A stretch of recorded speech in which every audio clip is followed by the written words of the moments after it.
Good morning, Radhe Radhe. अपने BSc second year की जो थर्मोडायनेमिक्स की क्लास चल रही थी, तो अपन ने लास्ट टॉपिक कहाँ तक पढ़ लिया था? अपन ने पढ़ा था कि जो अपन मैक्सवेल इक्वेशंस निकाल रहे थे, तो मैंने क्या बताया था कि जो ऊष्मागतिकी निर्देशांक होते हैं उनके मध्य जिनके द्वारा संबंध व्यक्त किया जाता है, परिभाषित किया जाता है, वही क्या कहलाते हैं? मैक्सवेल समीकरण कहलाते हैं। और मैक्सवेल समीकरण में भी ये कितने टाइप के होते हैं? 4 टाइप के होते हैं। और इनको किन के द्वारा निकाला जाता है, इन मैक्सवेल समीकरणों को? कल मैंने बताया था आपको, अगर याद हो तो थोड़ा सा भी मैंने बताया था, ऊर्जा फलनों के द्वारा अपन इनको ज्ञात करते हैं। तो ऊर्जा फलन कौन कौन से होते हैं?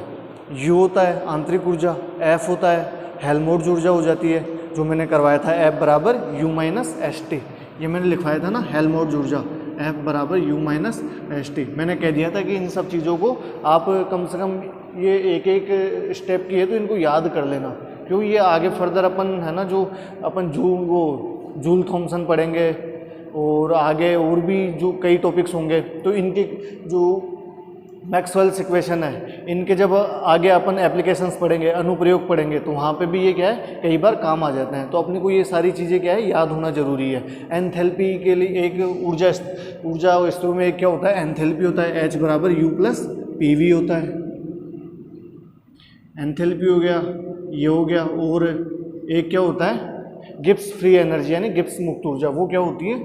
जी बराबर you plus P V minus S T. और अपन इसको और क्या लिख सकते थे? गिब्स फ्री एनर्जी को जी बराबर H minus S T.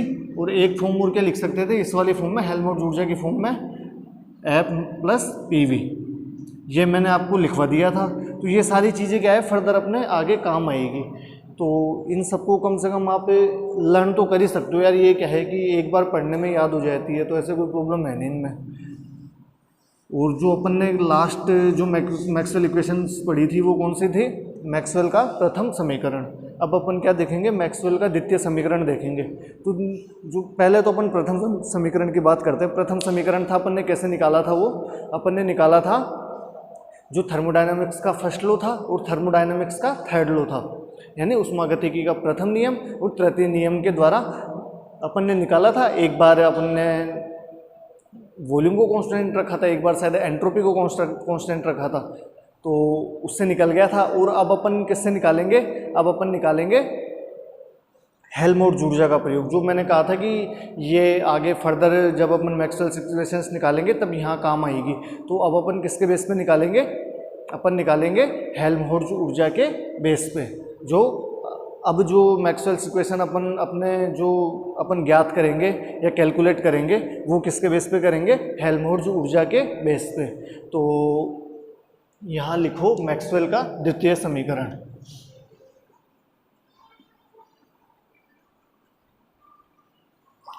Maxwell का द्वितीय समीकरण, ये तो अपनी हो गई हेडिंग।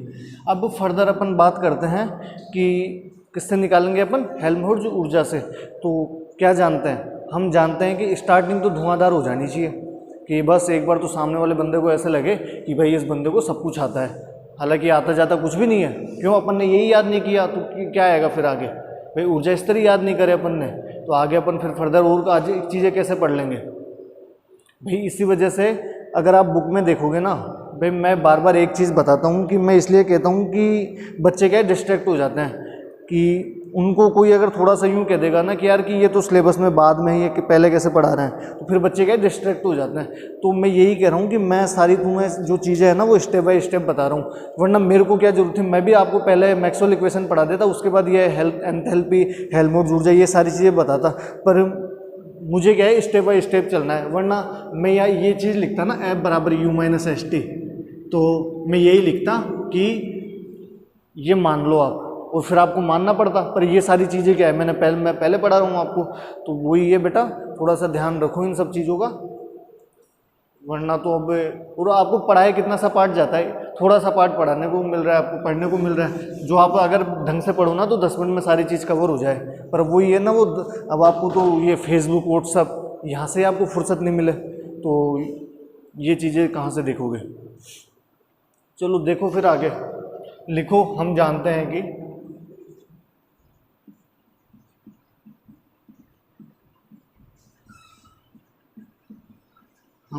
कि हेल्महोल्ट्ज़ ऊर्जा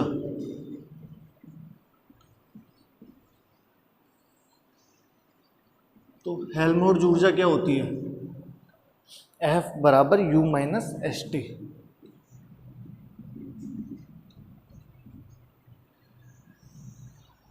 अच्छा, अब मैं अगर जो ये हेल्महोल्ट्ज़ ऊर्जा है अगर मैं इसका अवकल रूप लिखूं, यानी अगर मैं इसका दोनों तरफ अवकलन कर दूं तो देखो फिर आगे फर्दर क्या होता है। तो यहाँ क्या लिखेंगे कि अवकल रूप में लिखने पर,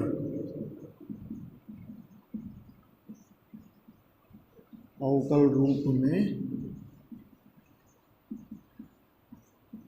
लिखने पर। अच्छा, तो इसका दोनों तरफ अवकलन कर देंगे तो ये तो क्या हो जाएगा, df हो जाएगा। और इसका करेंगे तो यहाँ क्या लिख देंगे अपन, du माइनस एस टी। तो आगे फर्दर जब अपन इसको सोल्व करेंगे तो क्या हो जाएगा, df बराबर du minus D S T. अब एक बार अपन s के सापेक्ष कर लेंगे, एक बार t के सापेक्ष कर लेंगे। तो यहाँ क्या लिख देंगे, df बराबर du minus S D t minus T d S. इसको समीकरण नंबर 1 दे देते हैं अपन।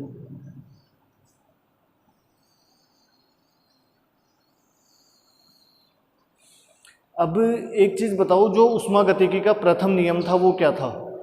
ऊष्मागतिकी का प्रथम नियम था dq बराबर du प्लस dw। और जो dw था वह मैं संशोधित रूप की बात नहीं कर रहा, मैं जो उसकी जनरल फॉर्म थी उसकी बात कर रहा हूँ। तो वो क्या था, dq बराबर du प्लस dw। तो dw क्या था, दाबायतन ऊर्जा थी, जिसको अपन किससे डिनोट करते हैं, pdv से। तो मैं सीधे लिख दूँ, चलो लिखवा ही देता हूँ मैं पूरा ही। तो यहाँ लिखो ऊष्मागतिकी के प्रथम नियम से,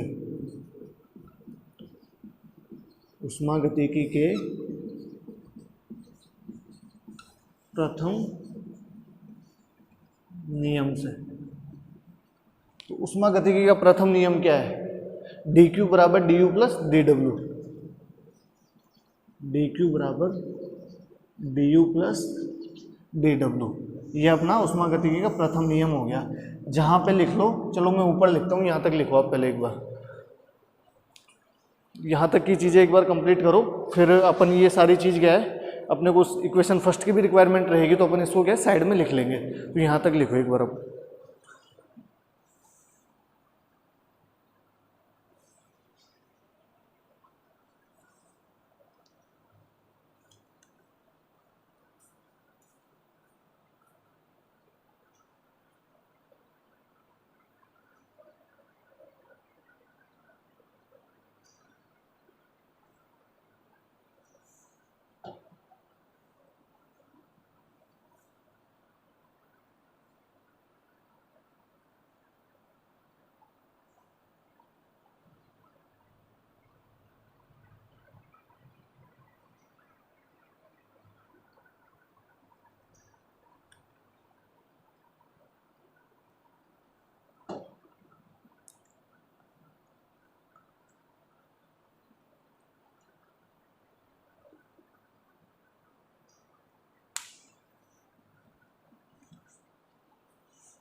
तो आपने यहाँ तक लिख लिया होगा, मैं उम्मीद करता हूँ आपसे। तो नहीं लिखा होगा तो अच्छी बात है, वीडियो पॉज करके लिख लेना। अब अपने को इक्वेशन फर्स्ट की रिक्वायरमेंट रहेगी, आपने हेडिंग पे डाल ली होगी। तो इक्वेशन फर्स्ट को मैं क्या है साइड में लिख लेता हूँ, जो चीज़ अपने को रिक्वायरमेंट रहेगी मैं वो चीज़ साइड में लिख लूँगा। एक तरीके से मान लो कि रफ वर्क है ये, तो हालांकि जो ये मैं लिख रहा हूँ तो इसको आपको तो लिखने की ज़रूरत है नहीं, क्योंकि आपके तो नोटबुक में लिखी हुई है। तो ये क्या हो गया, D u minus h d t minus T d S. ये तो हो गया अपने इक्वेशन फर्स्ट। टूल बॉक्स मान लो आप इसको, मैं आगे जो भी चीज़ आपको इधर की चीज़ लिखनी है।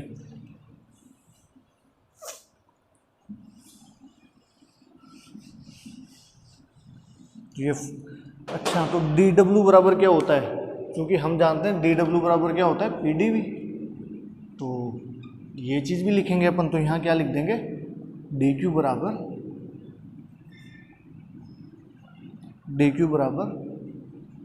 D u plus p D v. इसको समीकरण नंबर अपन दे देते हैं 2। अब मेरे को एक चीज़ बताओ कि जो उष्मागतिकी का तृतीय नियम है वो क्या है। उष्मागतिकी का तृतीय नियम भी अपन याद करेंगे। वो तृतीय नियम क्या होता है, डी क्यू बराबर वो डी एस बराबर डी क्यू अपॉन टी। तो डी क्यू की वैल्यू अपन वहाँ से क्या रख देंगे, टी डी एस। तो यहाँ लिखते हैं अपन उष्मागतिकी के तृतीय नियम से, उष्मागतिकी के तृतीय नियम से। अब देखो मैं क्या है कि जो थर्ड लॉ है ना, मैं सीधा भी यूज कर सकता हूँ, क्या कि डी क्यू बराबर टी डी एस होता है। पर अब मैं क्या है तुम्हें हर स्टेप लिखवा रहा हूँ कि जिससे आपको क्या है पढ़ने में आसानी रहे, फिर बाद में प्रॉब्लम ना हो। तो ये चीज़ें बड़े ढंग से देख लो। तो यहाँ क्या लिखेंगे, डी एस बराबर D Q upon T, d s बराबर डी क्यू अपॉन टी। तो डी क्यू क्या हो जाएगा, टी डी एस, ये टी डी एस हो गया। अच्छा, तो इसको अपन समीकरण नंबर दे देते हैं 3। अब मेरे को एक चीज़ बताओ कि समीकरण 2 और 3 से अपन क्या करते हैं कि यहाँ भी डी क्यू की वैल्यू है, यहाँ भी डी क्यू की वैल्यू है। तो जो डी क्यू का मान है मैं यहाँ इस वाले समीकरण 2 में रख देता हूँ। तो अपन यहाँ क्या लिखेंगे, समीकरण 2 व 3 से, समीकरण 2 व 3 से। तो समीकरण 2 और 3 से आपको क्या दिख रहा है, टी डी एस बराबर d u plus p D we. अब मेरे को एक चीज़ बताओ, अपन इसको दे देते हैं समीकरण नंबर 4। अब एक बार आप अपना समीकरण नंबर 1 देखो भाई, जो अपना समीकरण 1 देखो, तो जो समीकरण 1 है अगर उसमें मैं क्या रखूँ, टी डी एस की वैल्यू रख दूँ, जो ये वैल्यू है भाई। समीकरण नंबर आपका 1 क्या था, डी एफ बराबर d u minus h d t minus T d S. अब अपने पास क्या है, टी डी एस की वैल्यू आ गई। अगर मैं ये टी डी एस का मान अगर समीकरण 1 में रखूँ तो देखते हैं क्या होता है कि फिर ये क्या है, ये डी यू कैंसिल हो जाएंगे और जो अपने को जो फॉर्म चाहिए वो आ जाएगी, जो अपने को रिक्वायरमेंट रहेगी। फिर बस उसका क्या है, एक बार उसका एस के सापेक्ष एक बार उसका वी के सापेक्ष अवकलन वो कर देंगे, वी को कांस्टेंट रख के, और एक बार इसका टी का कर देंगे कांस्टेंट रख के। तो वही है, फिर तो बस अपना मेन जो टास्क था अपने को ये वैल्यू निकालनी थी। अब ये वैल्यू रख के अपन इसमें रख देंगे। बाकी और तो जो फिर कल का काम था ना, एक बार एस को कांस्टेंट रख के अपन कर रहे थे, एक बार वी को कांस्टेंट रख के कर रहे थे, तो सेम स्टफ यहाँ रहेगा, तो उसमें कोई आपको प्रॉब्लम नहीं होगी आगे। बस आपको तो मेन ये टास्क ध्यान रखना है कि ये चीज़ कैसे आ गई। तो मैं एक बार ये चीज़ समझा देता हूँ, मैं फिर से रिपीट कर दूंगा ये आपको, तो आपको क्या है पढ़ने में भी आसानी रहेगी। तो यहाँ क्या लिखेंगे कि समीकरण 1 व 4 से, समीकरण 1 व 4 से, तो समीकरण 1 व 4 से क्या है कि समीकरण 1 में मैं टी डी एस का मान रख दूंगा। तो समीकरण 1 क्या था अपना, डी एफ बराबर d u minus h d t minus, अभी जो ये टी डी एस है मैं टी डी एस की वैल्यू यहाँ से रख देता हूँ, तो यहाँ माइनस है, तो यहाँ क्या आ जाएगा, d u plus p D v. तो डी एफ बराबर क्या हो जाएगा, d u minus h d t minus d u minus P D we. अच्छा, अब मेरे को एक चीज़ बताओ कि यहाँ आपको क्या दिख रहा है, ये डी यू से ये डी यू कैंसिल हो रहा है, तो क्या आ जाएगा यहाँ पे, डी एफ बराबर minus h d t minus P D v. ये समीकरण नंबर 5 हो गया। अब अपन क्या केस लगाएंगे, यहाँ तक लिखो पहले तो आप, फिर अपन केस लगाएंगे एक बार अपन टी को कांस्टेंट रख लेंगे, एक बार वी को कांस्टेंट रख लेंगे, बस यही काम है और कुछ भी नहीं है। आगे आप कर ही लोगे फिर खुद।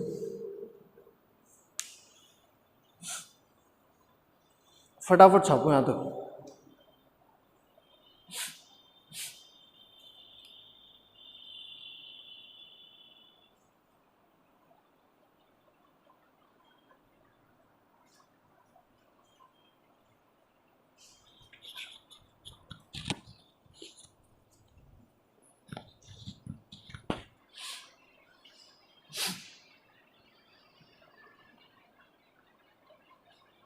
और इस चीज़ को मत लिखना, ये वाली चीज़, ये तो क्या है, आपने पहले नोटबुक में लिख रखी थी, ये तो क्या है मेरे को रिक्वायरमेंट थी इस चीज़ की, इस वजह से मैंने क्या टूल बॉक्स के रूप में इधर साइड में लिख लिया।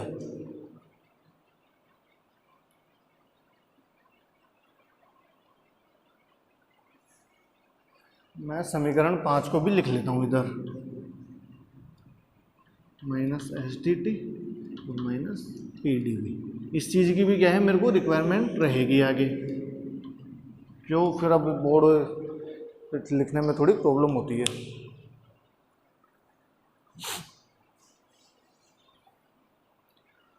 तो आपने लिख लिया होगा, वो लिखते रहना फिर आराम से।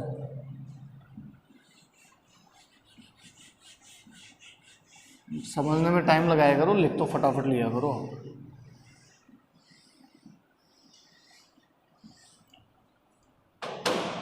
अच्छा, तो मेरे को एक चीज़ बताओ कि अब अपन केस फर्स्ट क्या लेते हैं।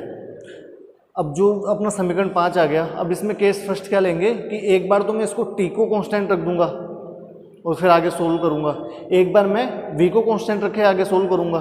तो देखते हैं कैसे करते हैं, जैसे मैंने कल किया था वैसे ही आज करेंगे। भाई मैक्सवेल इक्वेशंस का मेन टास्क क्या था कि यही था कि जो उसके ऊर्जा स्तर होते हैं उन ऊर्जा स्तरों को यूज करके इनके आगे फर्दर सॉल्यूशंस निकाले थे। तो ऊर्जा स्तर था अपन उसके एक बार यूज कर ही लिए, F बराबर U माइनस एस टी। उसके बाद तो फर्स्ट लॉ और थर्ड लॉ से अपन ने वो जो अपने को जो गिवन वो चाहिए थी इक्वेशन, अपन ने वो इक्वेशन निकाल ली और उसके बाद तो फिर ये सेम सा सॉल्यूशन है जो से चारों इक्वेशंस में एक जैसे होगा। बस एक बार टी कांस्टेंट हो जाएगा, एक बार वी हो जाएगा, एक बार एस हो जाएगा और एक बार वी हो जाएगा, जो ऊष्मागतिकी के निर्देशांक थे पी वी टी और एस। तो सेम स्टफ है। तो अपन क्या करेंगे कि केस फर्स्ट लगाएंगे। तो केस फर्स्ट क्या हो जाएगा कि यदि अगर मैं टी को कांस्टेंट रखूं तो यहाँ क्या लिखेंगे, इफ टी इक्वल टू नियत। अगर मैं टी को नियत कर दूं, कांस्टेंट कर दूं, तो क्या हो जाएगा,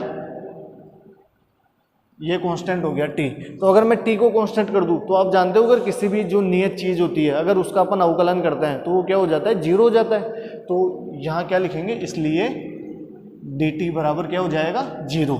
अब मैं ये क्या है जो डी टी का वैल्यू है, डी टी का मान है, मैं वहाँ कहाँ रखूँगा इसको, समीकरण 5 में। तो मैं यहाँ क्या लिखूँगा कि समीकरण 5 से, या समीकरण 5 में डी टी का मान रखने पर, समीकरण 5 में डी टी का मान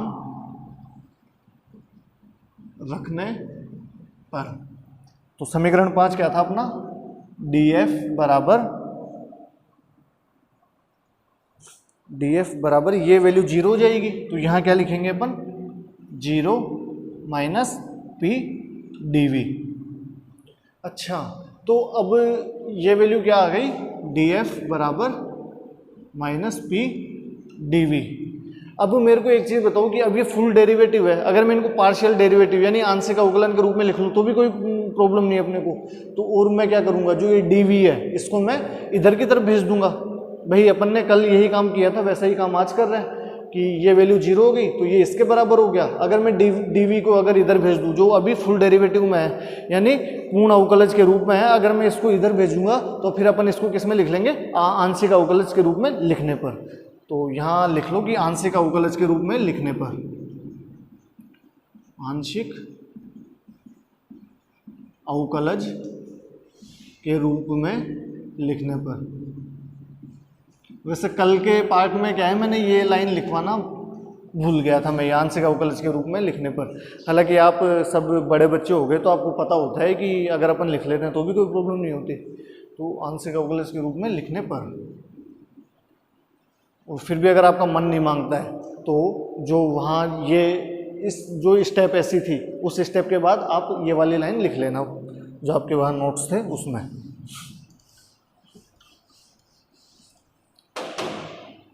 तो इसको क्या करूँगा मैं, इधर इसका ट्रांसफ़र कर दूंगा, तो ये क्या हो जाएगा del f upon del v. और यहाँ पे अपन ने क्या कांस्टेंट रखा था, टी कांस्टेंट रखा था, तो अपन यहाँ लिख देंगे टी इक्वल टू कांस्टेंट बराबर माइनस पी।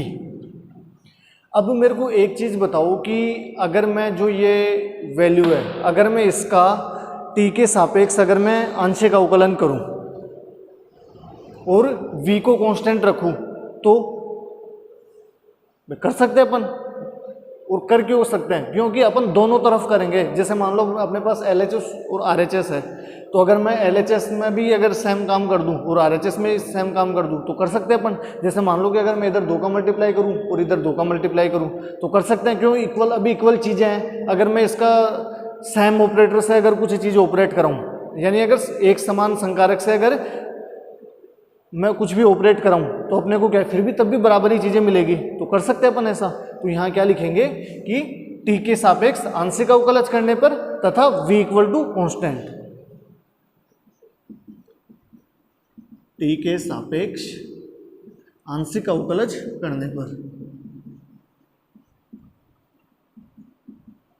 आंशिक अवकलन या अवकलज करने पर, अवकलन लिख लो, अवकलन करने पर तथा अपन किसको कांस्टेंट रख देंगे, v को।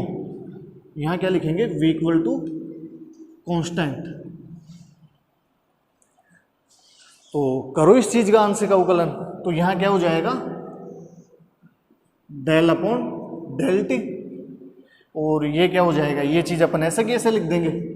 यहाँ क्या हो जाएगा del f upon del v, और यहाँ क्या था, यहाँ टी इक्वल टू कांस्टेंट था, और बाहर अपन ने क्या लिखा है फिर v इक्वल टू कॉन्स्टेंट, तो यहाँ पे अपन क्या लिख देंगे v इक्वल टू कॉन्स्टेंट बराबर, भाई अपना जो LHS पार्ट था वो तो हो चुका कंप्लीट, उसका तो अपन ने क्या कर दिया आंशिक अवकलन कर दिया टी के सापेक्ष।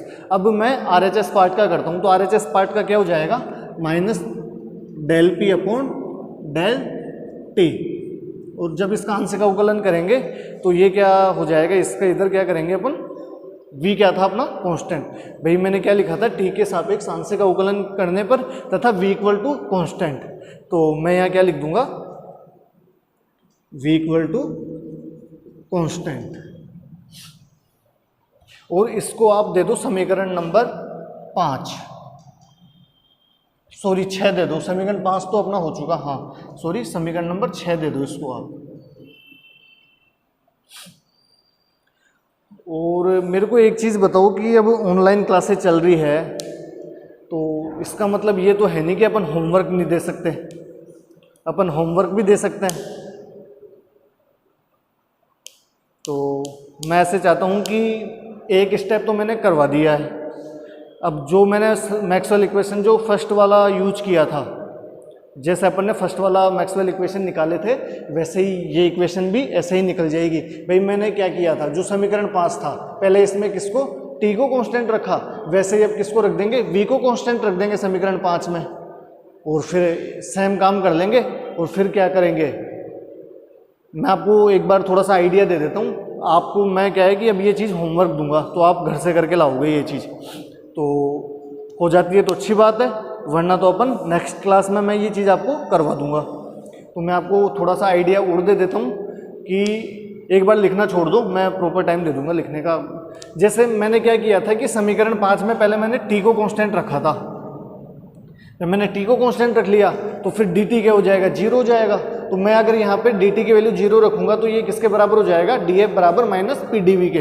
अब मैं इस dv को अगर मैं इधर भेज देता हूँ, और अपना क्या था t इक्वल टू कॉन्स्टेंट था जो अपन ने यहाँ लिखा था, और फिर अगर मैं इस चीज़ का t के सापेक्ष आंशिक अवकलज कर देता हूँ, और आंशिक अवकलन करने के बाद v को कांस्टेंट रखता हूँ मैं, तो अपने पास क्या आ जाएगी, ये वाली टर्म आ जाएगी। अब सेम आपको करना क्या है, जब इसका आप सेकंड केस लगाओगे, केस सेकंड में आप क्या करोगे, मैं यहाँ लिख देता हूँ एक बार, आप देखना। जो केस सेकंड अपन यूज करेंगे, केस सेकंड में आप क्या करोगे कि एक बार v को कांस्टेंट रख दोगे। जब v को कांस्टेंट रखोगे तो dv क्या हो जाएगा, 0 हो जाएगा। जब dv 0 हो जाएगा तो आप यहाँ क्या लिखोगे, df बराबर माइनस एस dt। और जब फिर इस dt को अपन इधर भेज देंगे तो ये क्या हो जाएगा, df आंशिक अवकलज के रूप में लिखेंगे फिर इसको, तो ये क्या हो जाएगा del f upon del t, और यहाँ क्या था v इक्वल टू कॉन्स्टेंट था, और यहाँ क्या हो जाएगा s हो जाएगा। अब मैं यहाँ तक करवा दिया, एक बार आप इसको लिखना तो मत, समझ लो, फिर खुद से करोगे ना तो आपको ये सारी चीज़ें क्या है बिल्कुल क्रिस्टल क्लियर हो जाएगी। और आप जब आगे मैक्सवेल के अपन फर्दर और वो थर्ड और फोर्थ इक्वेशंस निकालेंगे ना तो आपको प्रॉब्लम नहीं होगी। इस वजह से मैं ये काम आपको दे रहा हूँ, वरना तो मैं तो छपवा दूंगा, कोई दिक्कत नहीं है, मुझे तो क्या है 10 मिनट और सही। पर आपके मन में फिर क्या है, मैं वो चाहता हूँ कि बिल्कुल आप खुद से कर लो भाई, थोड़ा सा तो आप इम्प्रूव करो अपने आप में, तो ऐसा ही होगा। तो यहाँ क्या करेंगे, जब फिर मैं इसका क्या करूँगा, एक बार v के सापेक्ष आंशिक अवकलन करके और अपन किसको कांस्टेंट रख देंगे बाहर, t को। जब अपन वो काम करेंगे तो ऐसी वाली फॉर्म आ जाएगी। और फिर आपको पता ही है कि अपन क्या अवकल संकारक का गुणधर्म क्या होता है, अवकल संकारक का गुणधर्म ये होता है del square f upon del x del y equal to del square f upon del y del x. तो उससे इस वाले गुणधर्म से, मैंने आपको पिछले वाले इक्वेशन में भी लिखवा रखा है, तो इस वाली जो ये प्रॉपर्टी है, इससे ये इक्वेशन और जो इसके लिए जो इक्वेशंस आएगी वो क्या हो जाएगी, बराबर हो जाएगी। बराबर हो जाएगी तो आप फिर क्या कर दोगे कि LHS इनके क्या है, LHS बराबर हो जाएंगे। तो सीधी सी बात है, अगर दो इक्वेशंस के LHS बराबर है तो उनके RHS भी बराबर हो जाएंगे। तो उससे फिर क्या है कि ये और एक टर्म आपके पास और आ जाएगी, तो वो आप कैलकुलेट खुद से करोगे। हालांकि मैं वो टर्म भी बता देता हूँ, वो टर्म आएगी आपके, इसका मैं t के सापेक्ष v के सापेक्ष करूँगा तो वो आ जाएगी आपके minus del s upon del v, और यहाँ पे क्या हो जाएगा t इक्वल टू कॉन्स्टेंट हो जाएगा। तो आपके कौन सी फॉर्म आ जाएगी, मैं आपको फाइनल फॉर्म बता देता हूँ, जो आपका आंसर आएगा तो आप मैच करा लेना। अगर वो जो दोनों फॉर्म है अगर वो सही आ रही है तब तो आपका सही है, नहीं इसे तो एक बार फिर से चेक कर लेना, भी ज़्यादा टाइम नहीं लगेगा, 5-7 मिनट का काम है। तो वो फॉर्म आपके जो लास्ट फाइनल फॉर्म आएगी, जो मैक्सवेल का सेकंड इक्वेशन आएगा, वो मैं आपको बता देता हूँ, वो क्या आएगा, del p upon del t, इधर तो क्या आ जाएगा v कांस्टेंट हो जाएगा, और इधर क्या हो जाएगा del s upon del t, sorry del s upon del v हो जाएगा इधर, और इधर क्या हो जाएगा t कांस्टेंट हो जाएगा। तो ये फॉर्म आप लिख लीजिएगा एक बार पीछे की तरफ और मैच करा लेना, आपके सेम फॉर्म आ जाएगी। तो मैं एक बार फिर से रिपीट कर देता हूँ कि अपन ने शुरू से काम क्या किया है, कि मैंने क्या कहा था कि जो अपन मैक्सवेल इक्वेशंस निकालेंगे उसके लिए अपने को क्या है ऊर्जा स्तरों की आवश्यकता होती है। और ऊर्जा स्तर कौन कौन से थे, एफ, यू, एफ और एच और जी, जो मैंने आपको सोल्व करवा दिया था पहले, तो वो चीज़ आपको याद होना ज़रूरी है। तो उसके बाद फर्दर अपन क्या करेंगे कि अपन हेल्महोल्ट्ज़ ऊर्जा लेंगे सेकेंड इक्वेशंस के लिए।